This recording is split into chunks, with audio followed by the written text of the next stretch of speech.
Welcome to our channel.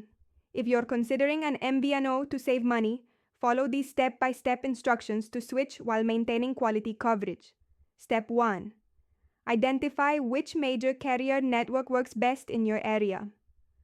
Mobile virtual network operators use networks from Verizon, AT&T, or T-Mobile, so choose mobile virtual network operators using your preferred carrier's towers. Step 2. Research MVNOs operating on your chosen network. Multiple budget carriers use each major network with different pricing, features, and customer service options. Step 3. Read reviews and research customer experiences with potential MVNOs. Customer service quality and network performance vary significantly between different budget carriers. Step 4. Compare plans carefully beyond just monthly price. Check data amounts, hotspot availability, international features, throttling policies, and any restrictions or limitations. Step 5.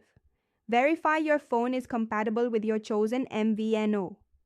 Check IMEI numbers on the MVNO's website to confirm your device will work on their network. Step 6.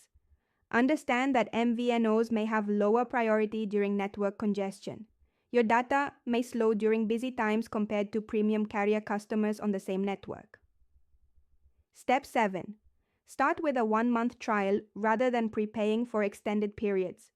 Test coverage, speeds, and customer service before committing to multi-month advance payments. Step 8.